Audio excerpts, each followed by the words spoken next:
Welcome to the Huggadrum podcast, a life with drums and drumming. I am your host, Angus and you're very welcome. And now, let the drumming begin.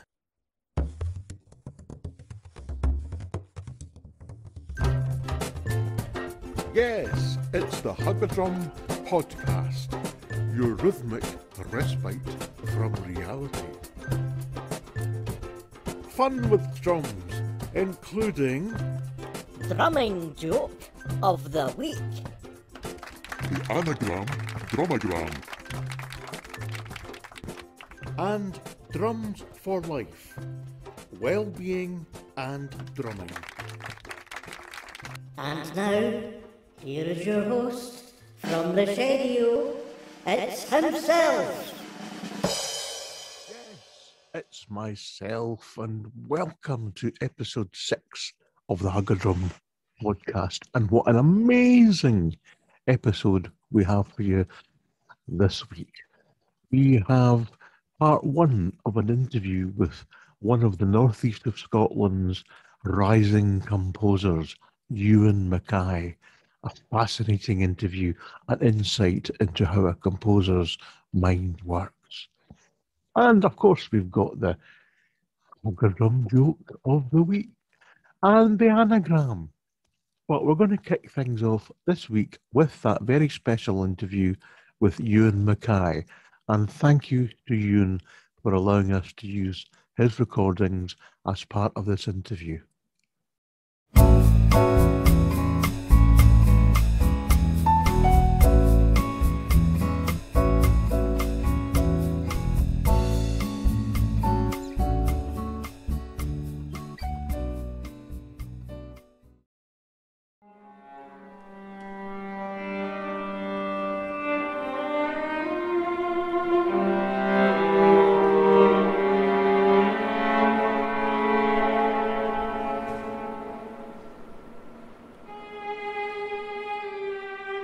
Ewan, we've Hi, known Angus. how you doing? Not too bad. We've known each other for quite some time, primarily Quite a while. through the folk club, the Crudenbury Folk Club.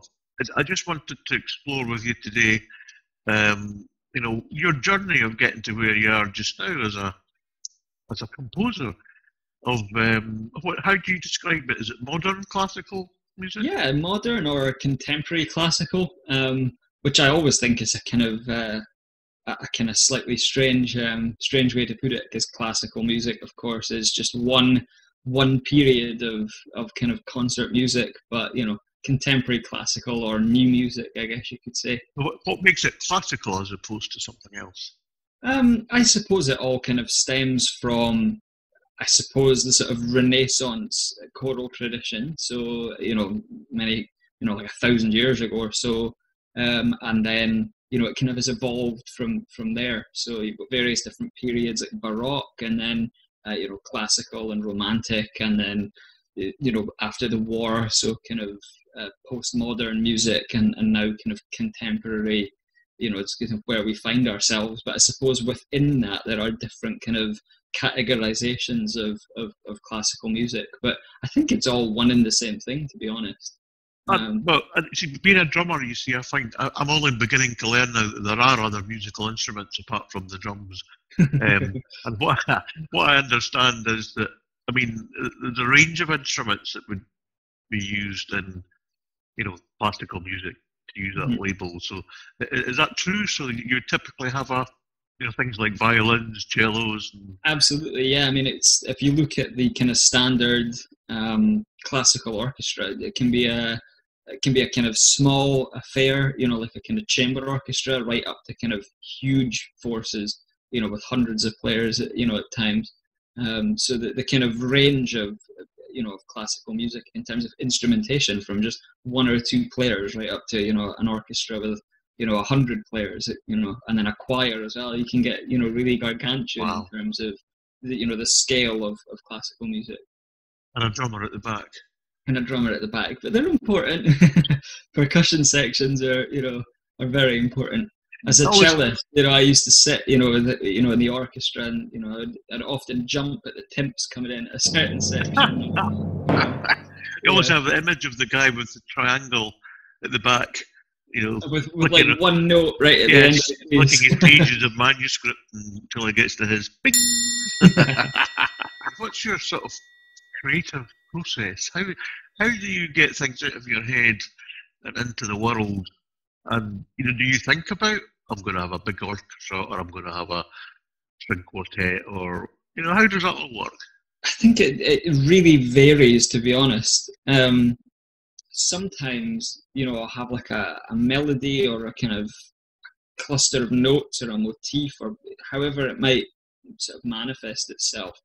And then from there, I sort of would sort of sit down and think, what is it that is within that? You know, does it work for one instrument or a small, you know, like a string quartet or an orchestra, for example? And then from there, you just start to sort of build on it.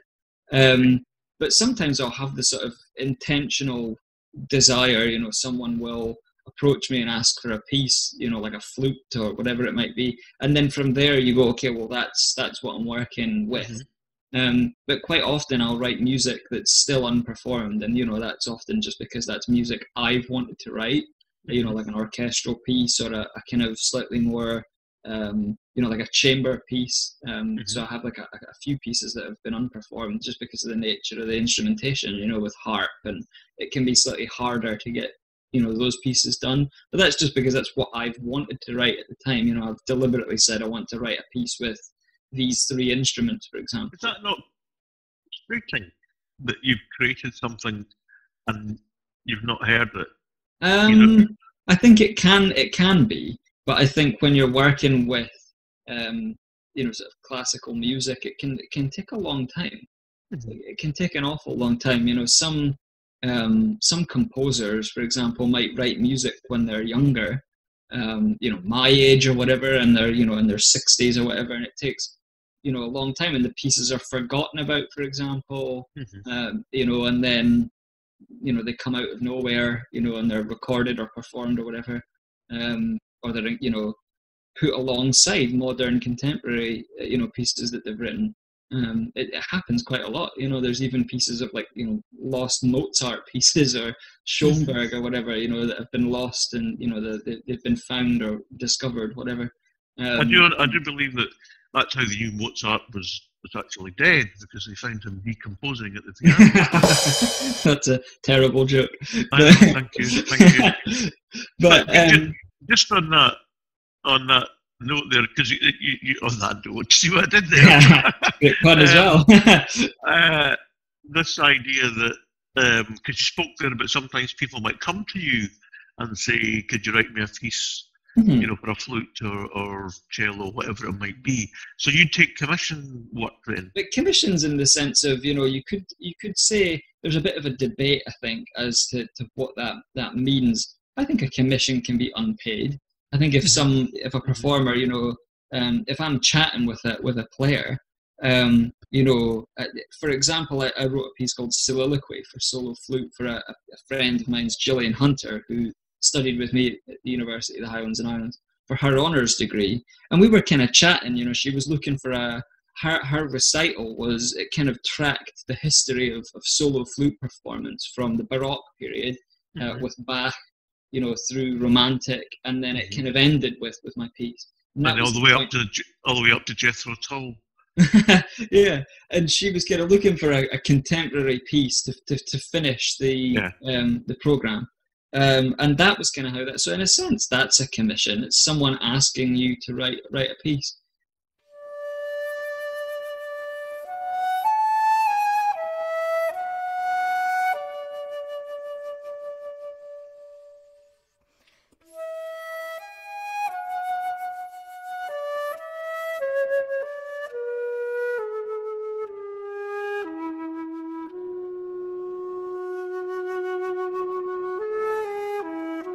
You know, I think it's important to realize that, you know, if you just write music and it lies in a box, you know, or on a file on the computer, and you don't do anything with it, it's a waste of time.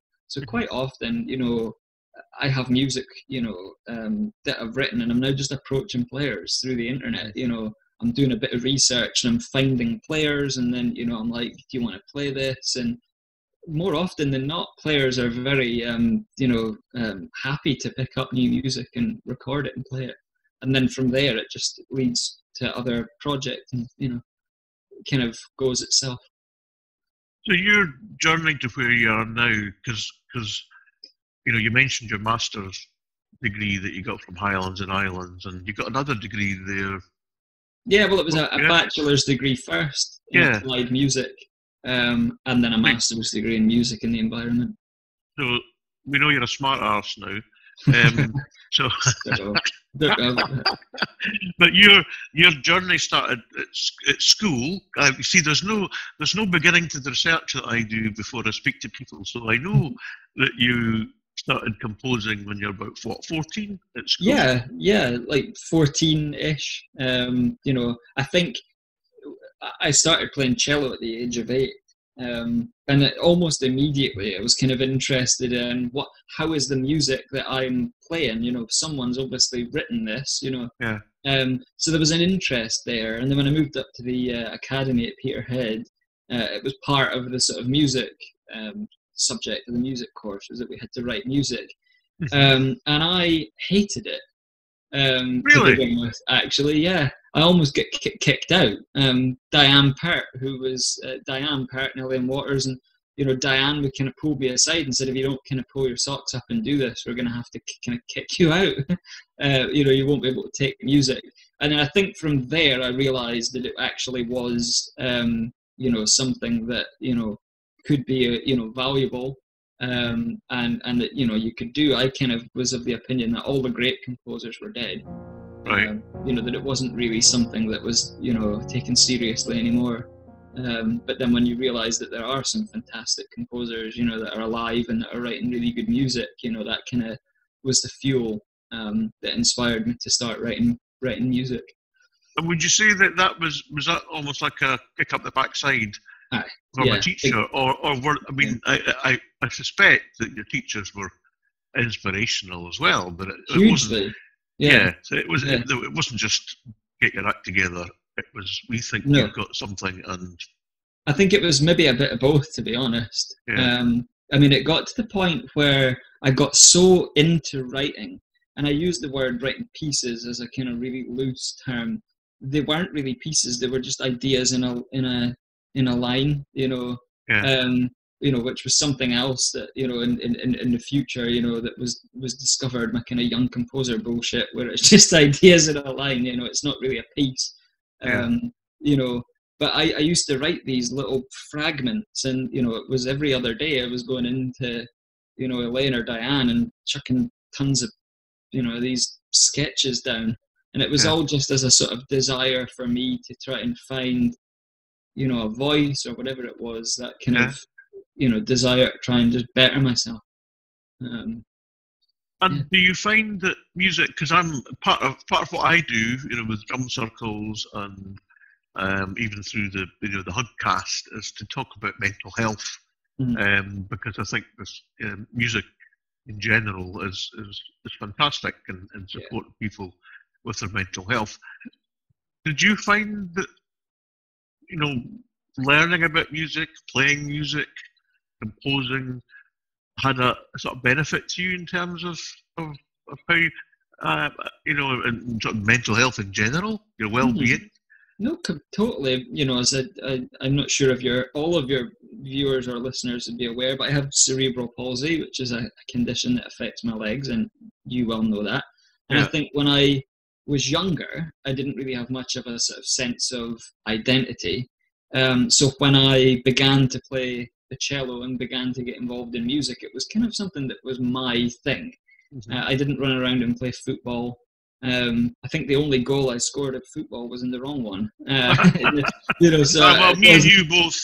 I don't have cerebral palsy, but I was crap at football as well. Yeah. So music was my thing, and I got into it, and it was kind of difficult at first, but it definitely helped me to find a sense of identity and purpose, and it kind of allowed me to kind of just explore something that was mine, really.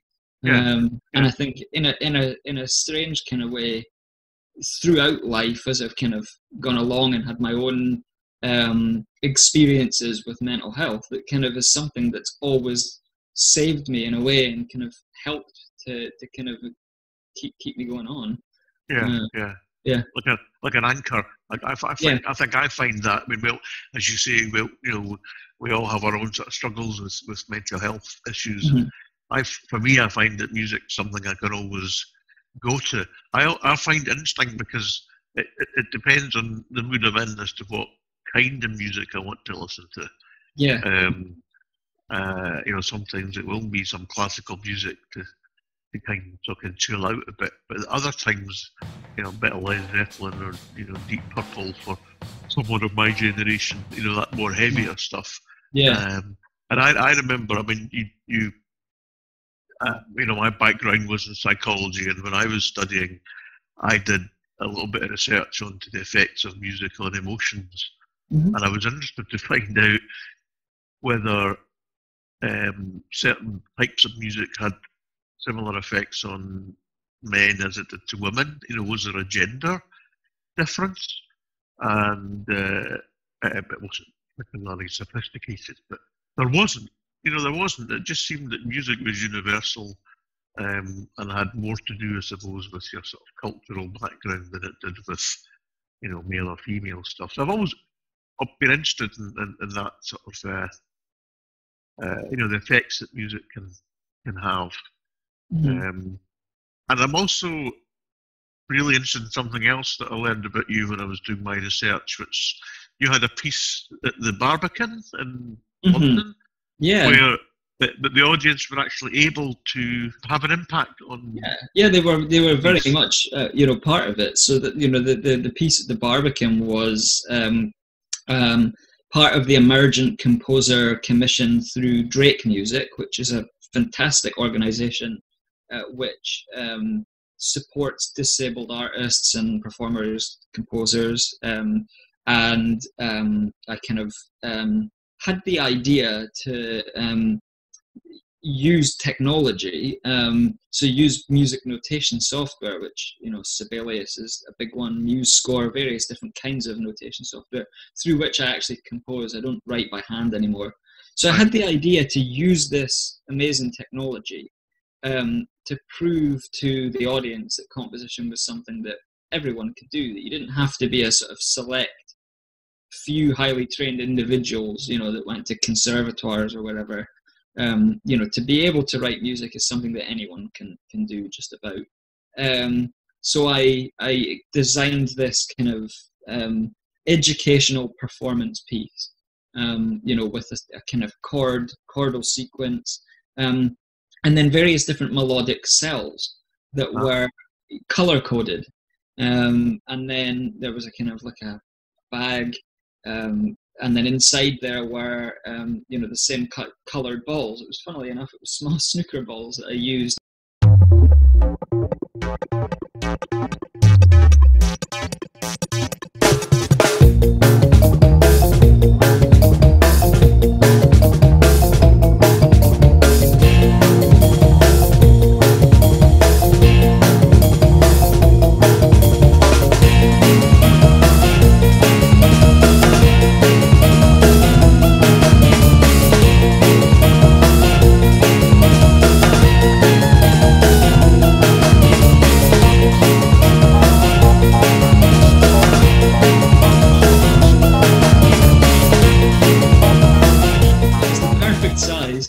And then there was a back, and they were laid out in sequence of which the audience actually took the balls out the bag, and that formed the melody over the kind of melodic, the chordal structure. Sorry, that's amazing. Yeah, so it was a kind of the theory of it was, and it was performed twice that day, and it was different each time. Yeah. But the theory of it is that it's a kind of new constant premiere each time. With the cells being in a different order each time, so sometimes it's quite melodic from cell to cell, and it's quite kind of nice to listen to, and then in other cells it's quite dissonant, just through that shifting melody over a kind of very tonal chordal structure. That's incredible, and people feel that they have played a part in this. If I was sitting there, I'd be going, "Oh, my ball's coming up! My ball's coming up! Oh, that's my ball there!" Yeah, brilliant. And so that's actually on my website, so you can head over and have a look.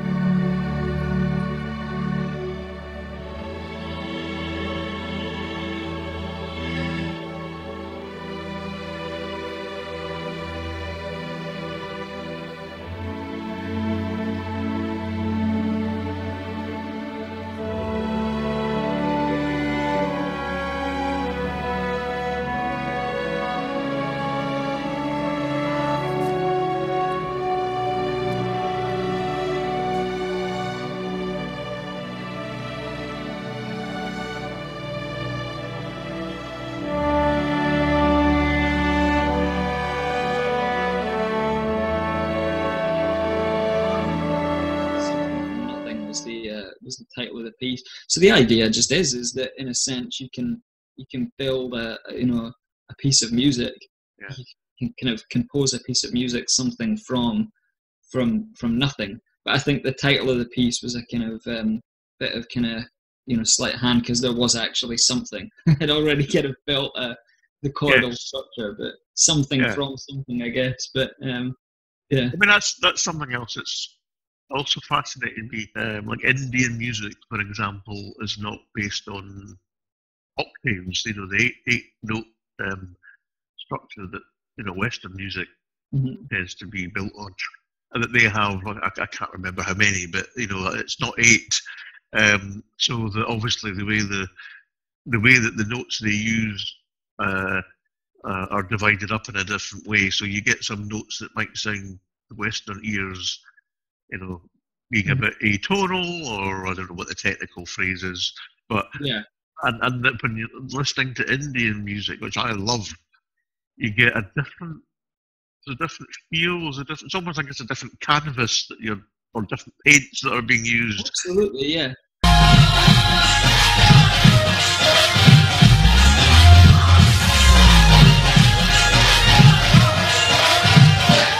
I think it's a real shame that sort of Western classical music is kind of seen as something that is kind of very much what we're sort of used to. But then if you just sort of go east, towards sort of Japan and Bali, all these wonderful sort of musical worlds start to kind of open themselves up. And composers through the years have done some, unbelievable things. And one of the big inspirations, two big inspirations actually for me. One of them is a Japanese composer called Toru Takemitsu. That's easy for you to say.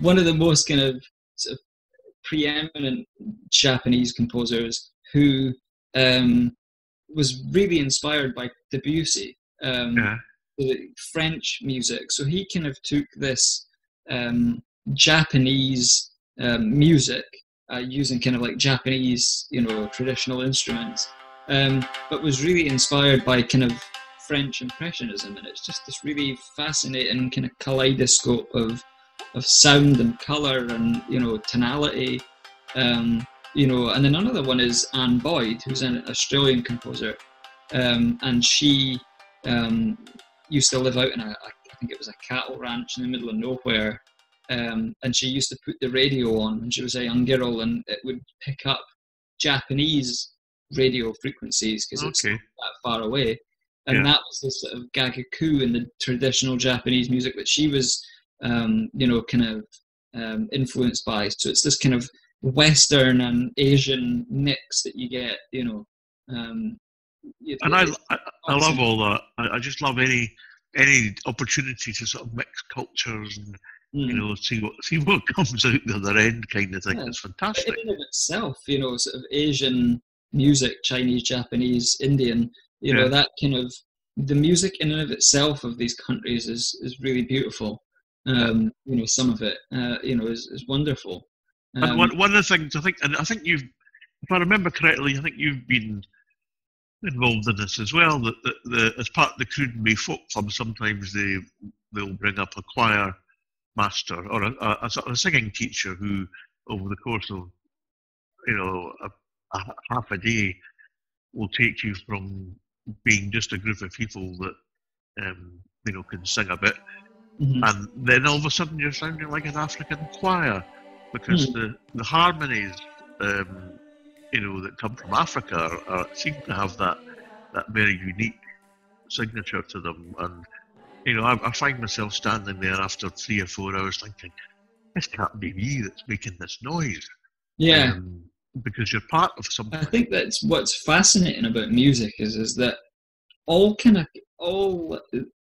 countries seem to have their own unique signature sound, like you say. So like English romantic music, like Vaughan Williams or Gerald Finzi, whatever, like it's a very kind of 20th century romantic kind of music is a very kind of signature pastoral sound, and then French music, obviously, but like you say, like African music or Chinese music, it's all got its own unique sound. And I just think that's what's fascinating about music, is because in the end of the day, music's just manipulated sound, really. Yeah. But it's interesting how different countries and different areas of the world, we all have our own ways of expressing that and ways of creating music. Would you go as far as to say that music is a need, like in the same way shelter and food and affection that yeah? Absolutely. I can't remember who it was that said it. But without music, life's just kind of meaningless. Yeah. And I think without art and like all the arts, I think life wouldn't be worth living, really. Especially in today's kind of society, in the way that it's going, music, art, it all plays a really important role in making us who we are. Absolutely. I think it's very much a universal language as well. Mm-hmm. Yeah, that's true. Anyone can understand it. You don't have to speak, the language, really.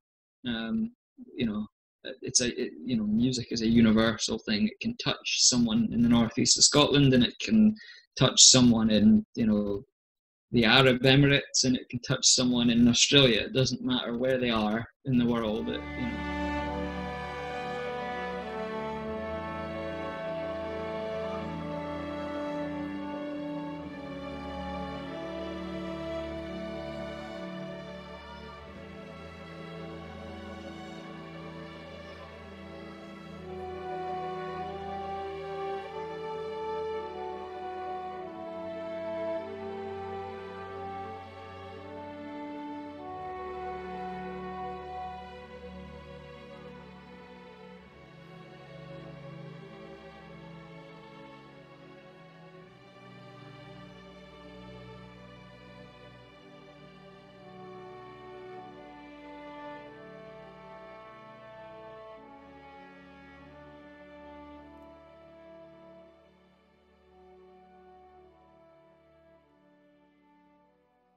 Well, that was part one of the interview with Ewan McKay, and I hope you found it as fascinating as I did, just hearing all about his story and his journey into composing. But now it's time for... Drumming Joke of the Week. This week's drummer's joke begins in Perth, Scotland. Perthshire is beautiful, absolutely fantastic, stunning countryside, often known as the breadbasket of Scotland. It's so fertile, there are crops, there are fruit crops, there are grain crops. Oh, it's a fantastic part of Scotland. Fantastic fishing too. Lots of fish in the rivers. The River Tay, the Silvery Tay. Now, the Silvery Tay actually flows quite a long distance, all the way down from where my granny used to live, near Strathtay, through Aberfeldy, down through Dunkeld, and actually eventually all the way to Dundee, where it meets the sea. So, last week in Scotland, we had our parliamentary elections, and that's to vote members of Parliament to the Scottish Parliament. And the outright winners were the Scottish Nationalist Party, who's led by Nicola Sturgeon. And me and my band, The Tribe, have known Nicola for quite a number of years. And this story begins in Perth at a conference. And after the conference, The Tribe is playing on stage to just round things off, to complete that fantastic day as it builds up to an anticlimax. And we're standing on stage after we've played, and Nicola Sturgeon comes out having made her closing speech, and she says, "Are you guys playing at the Hydro in Glasgow next weekend?" "Well," I said, "not that I know of." "Well, you are now," says Nicola. So we had our orders from our First Minister of Scotland. We were asked to go to the Glasgow Arena, and it was an amazing experience. Apart from many, many thousands of people being there, we got to share the stage with some pretty famous personalities. Dougie MacLean, that wonderful, wonderful folk musician who wrote Caledonia. "Let me tell you, la da da da, and I think about you all." That song. And also we shared a stage with the woman who sang in Fairground Attraction, whose name I've forgotten. Anyway, I can see what she looks like. I can picture her. I can picture her face. The name will come back to me. So, we're performing at the Glasgow Hydro, and it was a spectacular time. Absolutely amazing. And we got on really well with the other performers.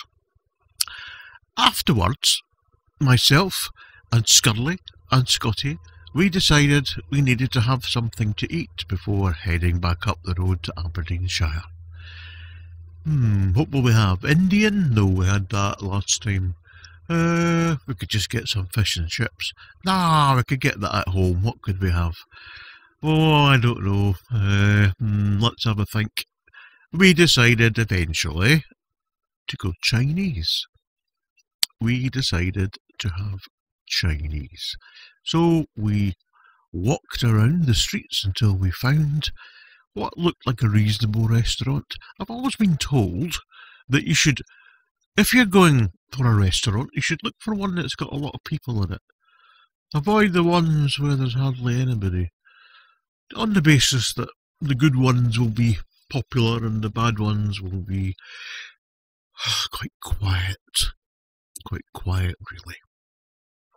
And we found this Chinese restaurant. It was very nice. We still had all our performing gear on, so you can imagine the three of us all dressed up in the old Highland kilt and the boots, the leather boots, and just looking like we've probably stepped out of a Highlander movie. And we get invited to our chairs, and we sit down, and we start to look at the menu. Now, we are absolutely starving. We haven't eaten anything all day, well, apart from the odd peanut and crisp that was available in hospitality in the Glasgow Hydro. So we are absolutely amazed at how much there is on the menu. There just seems to be hundreds of things to choose from. And I actually made a comment. I don't know how people run restaurants. I don't know how you can have hundreds of things on a menu and a chef be prepared to produce any one of those 100 things within minutes for people who are outside. And it's got to be quality, it's got to taste good. That always amazes me. So huge respect to people that work in the kitchens of restaurants. I don't know how you do it. If I had one item on a menu in my restaurant, say a cheese omelette, I would be stressed out. Oh, maybe some folk come in for dinner, maybe there's two of them, couple have come in, nice romantic night out, and the order comes through, 2 cheese omelettes please. Alright, okay, that's 2 cheese omelettes, that's fine, that's fairly straightforward. And then just when I'm halfway through cooking the 2 cheese omelettes, another order comes in for, oh, can we have the mushroom omelette special? Where are the mushrooms? And then another one comes in for, oh, can we have the duck egg omelette with onion and peppers? Yes, of course you can. And by this time I am really stressed out, and one omelette at a time would probably be the rate of production that I would be able to produce. Yes, you do produce production, don't you? Or you make a production out of producing. Anyway, you know what I mean. So, and I can't imagine the number of eggs I would probably break or would fall on the floor if I had an omelette restaurant. But let me know if you fancy the idea of a exclusive omelette making restaurant. Send me an email to HuggCast@huggadrum.com. If there's enough folk, we might open up the world's first omelette restaurant. We could do other things as well, I suppose. Because there are pancakes. Pancakes are not a million miles away from omelettes when you think about it. And you can do coddled eggs, fried eggs, scrambled eggs. I'm quite good at making scrambled eggs. So it could be an egg restaurant, boiled eggs. We could do boiled eggs. Now, I've heard about, I think it's Chinese eggs that are boiled in young boys' urine. Yes, the urine of young boys. And they boil an egg, and not my cup of tea. Anyway, an egg restaurant. So, we're going back to the Chinese restaurant where, if you remember, Scarlett and myself and Scotty are sitting, looking at this menu with hundreds of things on it. We all have pretty similar tastes, and they're quite wide, they're quite broad. I mean, we like our sort of traditional Scottish food, fish and chips and haggis and neeps and tatties. And although the one thing I don't like, I do not like, what do you call it again? Oh, that thing that they serve up. Oh, in a big pot. And stovies. Who came up with that? Who came up with some mashed potatoes and corned beef or other forms of beef? And, oh God, it's just, well, it's unimaginative to begin with. I mean, you've got lots of things in Scotland that are available. Potatoes being one, of course. Beef, mutton, lamb, venison. I love venison. Fresh fruit, berries, whiskey, milk. We have everything. Cheese. We've got all sorts of produce in Scotland, and always have. Except somebody came up with stovies. Now, what's that all about? The most unimaginative gunk. It's like leftovers. It's like somebody rummaged through a bin one day and thought, oh, I can serve this to somebody they'll never know it's not some kind of extravagant cuisine. So no, you can keep your stovies. I don't thank you for them. But actually, thinking about potatoes and tomatoes as well, isn't it interesting that, as far as I know, and I have read this somewhere, I don't think it was on the back of a fact packet or... Anyway, that potatoes were first imported into Britain by Sir Walter Raleigh from South America. And tomatoes, or tomatoes, let's call the whole thing stovey. So potatoes and tomatoes and all sorts of other things came over to Europe when Sir Walter Raleigh brought them. Now, I'm not a huge historian, I'm certainly not knowledgeable, but as far as I can remember, that would have been in the 16th century. So that's the 1500s. And think about it. Tomatoes. What did the Italians eat before tomatoes? They have tomatoes with everything. Tomato, basil, with a nice balsamic vinegar, olive oil, one of my favourite things. Pizza. You know, covered with a tomato sauce. Spaghetti, pasta, all these things that require tomatoes. What did they eat before that? Have you ever thought about that? Anyway, I'm thinking about it now. But going back to the restaurant. Yes, so we're in this restaurant, me, Scully, Scotty, and we're perusing the menu.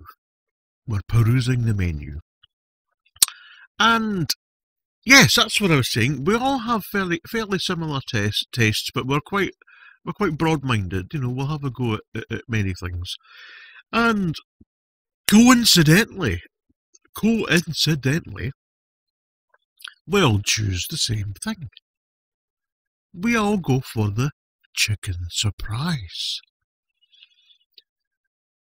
Mainly because we all like chicken, but I suppose none of us could really make our minds up what we wanted, so we thought we'd go for a surprise.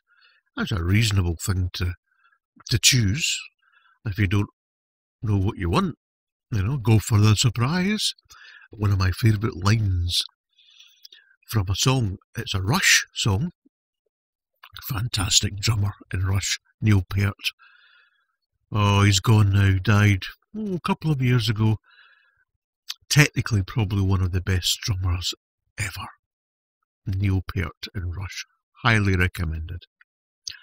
Anyway, they had a song, and interestingly enough, in Rush, the lyrics were all written by Neil Peart. So this was a band who had a drummer who wrote all the lyrics, and he was a bit of a kind of a philosopher. You know, he explored quite deep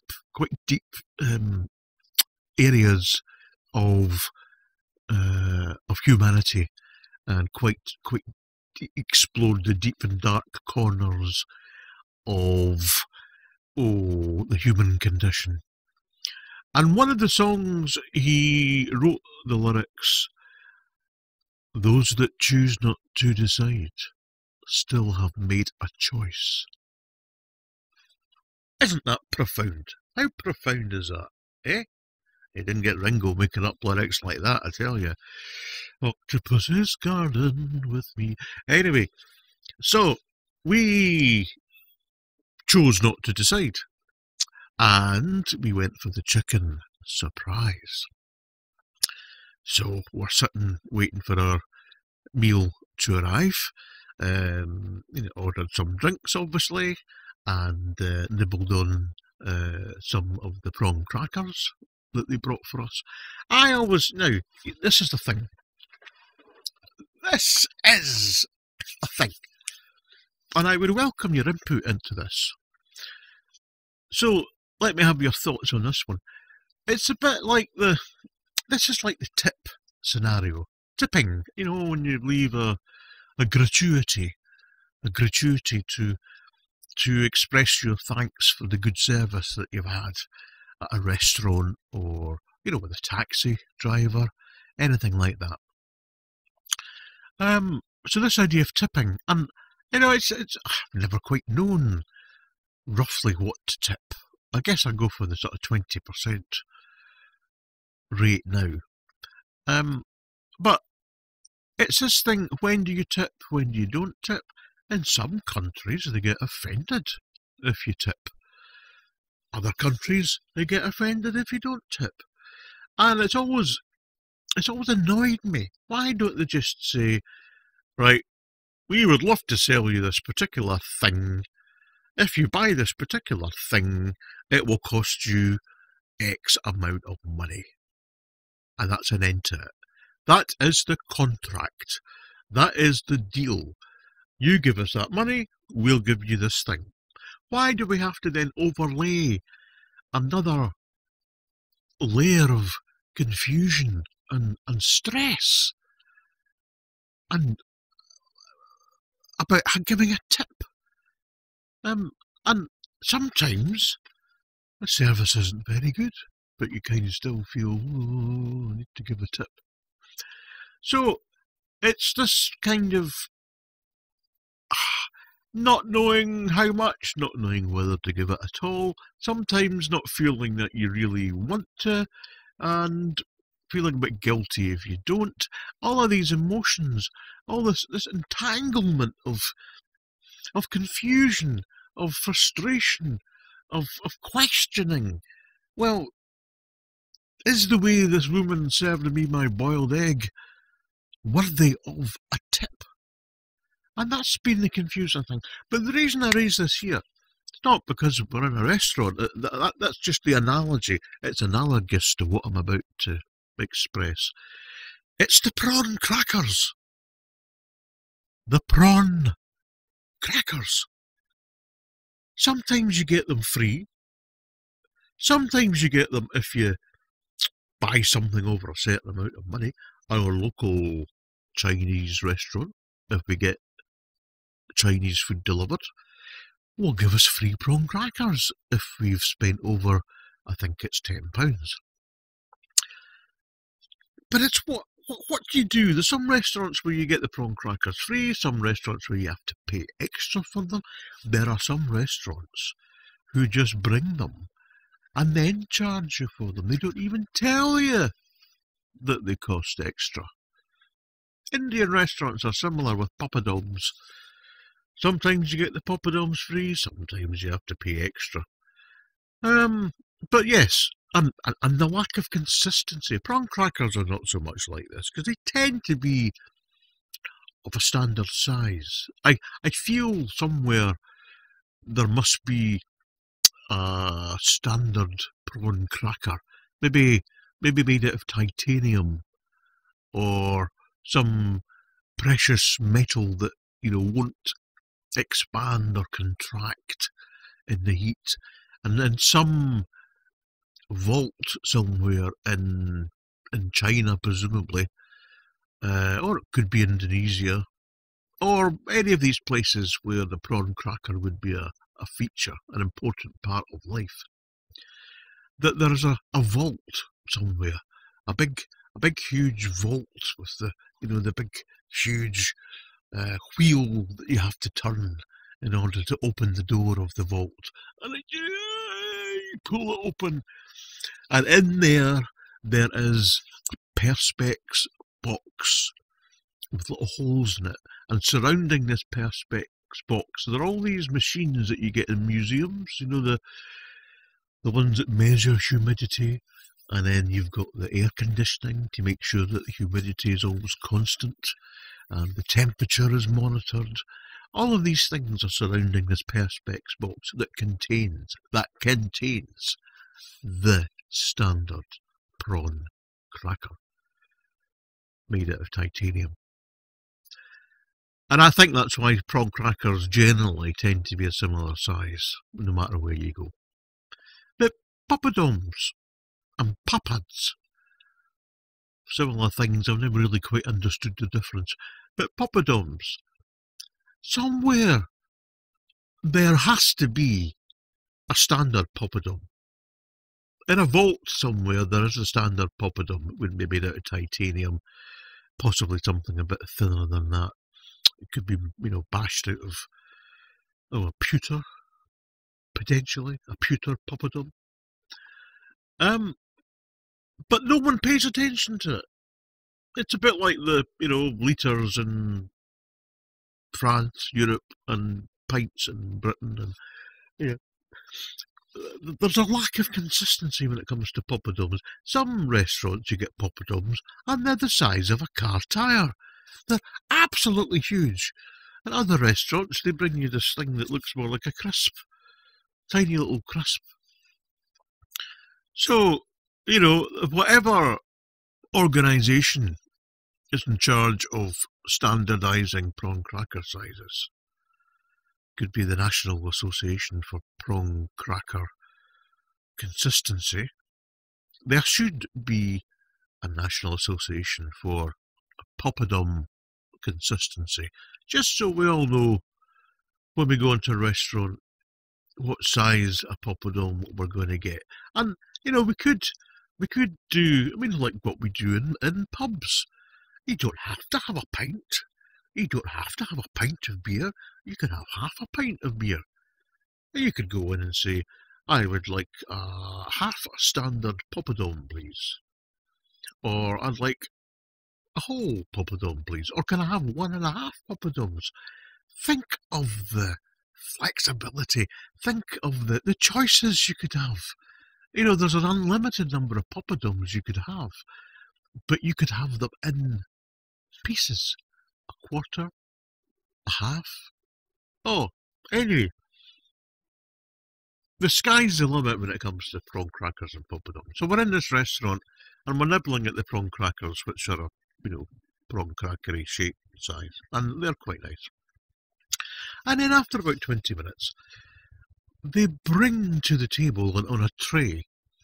So imagine a tray, and it's got 3 of these perfectly polished chrome vessels, each with a chrome lid. 3 of them all come at once, and a chrome vessel is put down in front of each one of us, me, Scully, and Scotty. This is the chicken surprise. So, Scully is the first one. He just opens up the top and he quickly closes it down. And he's quite obviously had a bit of a scare. Something has frightened him. He's a very, he's very macho. He's very, he's a man's man. Scully's the sort of guy who,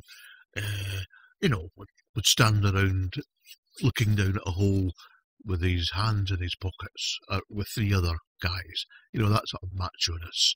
Or lean over a car engine and make noises like, right, that level of macho-ness. So he's not someone who you would expect to easily scare, to be easily frightened, shocked almost. But he sat back and he's almost shocked. He's stunned, staring into the distance. I said, Scully, are you all right? And he just didn't say anything. So then Scotty decides to open the lid of his chicken surprise. And he opens it up and he slammed it down as quick as he can. He too has had the wind taken out of his sails. He has been frightened. He has seen something. I have no idea what it is. But he has been scared of the chicken surprise. So, by this time, I'm thinking, I'm not sure I really want to open this. Scully's beginning to kind of return to his normal self. And he's now talking to Scott about how I wasn't expecting that. That's a bit, I'm not quite sure what that is and how did you go about dealing with that? And of course, my curiosity now is building and building. What have these guys seen? What is it that they've seen? Well, I'm going to have to open my own. So, I'm a bit of a scaredy cat, especially having seen the reaction of my two bandmates. Although sometimes, we get up to pretty scary stuff on stage. Some of the things that Scully does with his bagpipes would terrify the life out of you if you weren't used to it. Anyway, I very slowly lean forward and I hold the handle, I grasp the handle of the lid and I very slowly open it up. And there I see a pair of eyes. A pair of eyes very close together, glowing red in the darkness. Just like two eyes peeping out at me. And I slammed the lid down. I thought, what is that? What have I just seen? There's something in there. And I've no idea what it is. Just pitch black and two little eyes staring back at me. So by this time we're all getting a bit disgruntled and we're causing a bit of a commotion. Other people are beginning to look round. What are they up to? So the waiter comes running over. He says, is everything all right, gentlemen? Oh, well, we're just a bit shocked. We didn't really expect the dish that we've received. Oh, well, that's the three chrome dishes that accompany the food that you've asked for. It's a standard way of serving it up. And I said, yeah, but a chicken surprise? It's a hell of a surprise, and there's no evidence of chicken. Chicken surprise, you say? So the waiter gets his notes and says, I am really sorry. There's been a mistake made. I didn't realise that you had all ordered the chicken surprise. I thought, okay. He says, you leave it with me. We will have your chicken surprise out to you within 5 minutes. And he started to take the dishes off our table and back onto the tray. And I said, well, hold on a minute. I'm quite curious. So we all opened up the container. We all opened up the big dish. And we all saw in the darkness, staring out at us, a pair of eyes. What on earth was that? Well, says the waiter, that was our Peking duck. Drumming joke of the week. Well, I hope you liked that little joke, that little story about the tribe on the road and, what we have to do sometimes to get ourselves fed. Now it's time for Anagram of the Week, or the Drumagram. The answer to last week's Drumagram was symphony. Symphony, the orchestral drum. This week's Drumagram is melted Turks. Melted Turks. MELTED TURKS.